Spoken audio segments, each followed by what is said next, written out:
요한계시록은 이제까지 과거에는 세대주의 사상 때문에 요한계시록을 잘못 해석한 자가 많이 있습니다.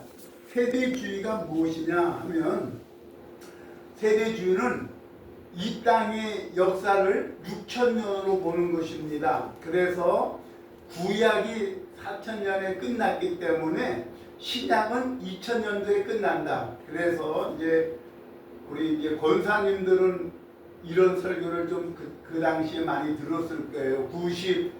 90년대를 지나가서 2000년대까지 예수님이 곧 재림한다. 이런 설교를 많이 들었을 거예요. 왜냐하면은 2000년대, 6000년이면 끝난다고 봤을 때는 2000년 되기 전에 주님이 오셔야 되기 때문에, 근데 그 말은 이제 어느 말씀을 의지했냐면 베드로 후서에 있는 말씀, 주님께서 하루가 1000년 같고 1000년이 하루 같다는 그 말을 따라서 6000년대에 주님이 오신다. 그 대표적인 사람이 바로 담이 선교했던 이장님이가 이제 나중에는 이제 감옥에도 갔지만은 이장님이가 뭐 94년인가 94년인가 92년도에 주님 오신다고 막 그렇게 한 적이 있어서 사회 혼란도 일으키고 일어났습니다.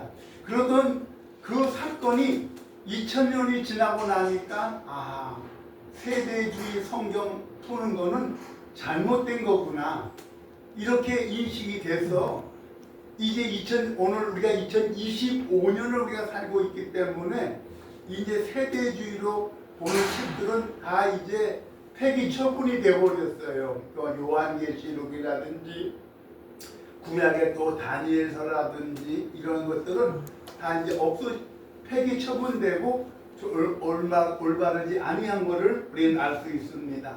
그래서 우리는 하나님의 말씀대로 주님이 언제 오는 그 날은 우리는 아무도 알 수가 없고 예수님 자신도 내가 그날을 모르고 우리 아버지 하나님만이 아신다고 했으니 하나님께서 다시 이 땅에 보내실 때에 우리 예수님께서는 다시 이제 재림주로 바로 이 이스라엘 나라 땅에 재림하셔서 우리들을 다 데리고 천국으로 들어갈 것입니다.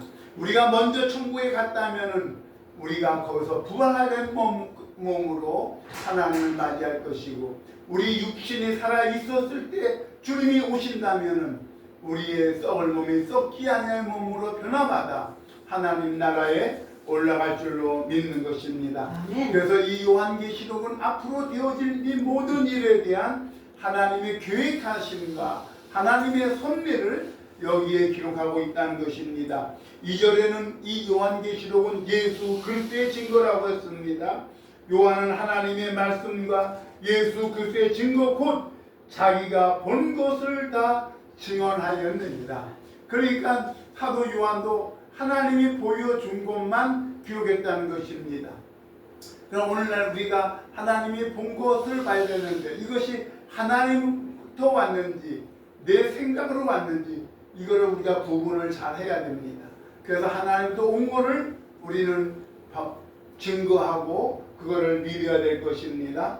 3절에는 이 예언의 말씀을 읽는 자와 듣는 자와 그 가운데 기록한 것을 지키는 자는 복이 있나니 때가 가까웁니다.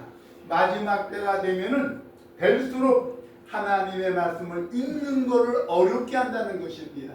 사단이가 원수마귀 사단이가 저와 여러분에게 성경을 읽지 못하게 한다는 것입니다.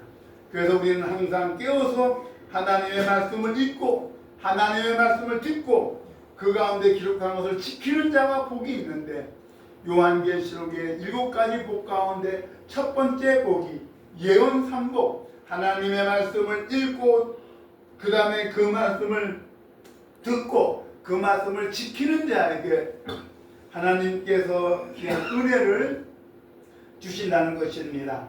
그래서 우리 모두가 올해는 성경을 다 읽독해서 하나님께 정말 영광 돌리고 우리가 하루에 10분, 20분을 투자하면 성경을 읽독할 수 있으니까 우리 모두가 올해는 성경을 읽고 하나님의 은혜가 넘치시기를 주님의 이름으로 축복합니다. 기도하기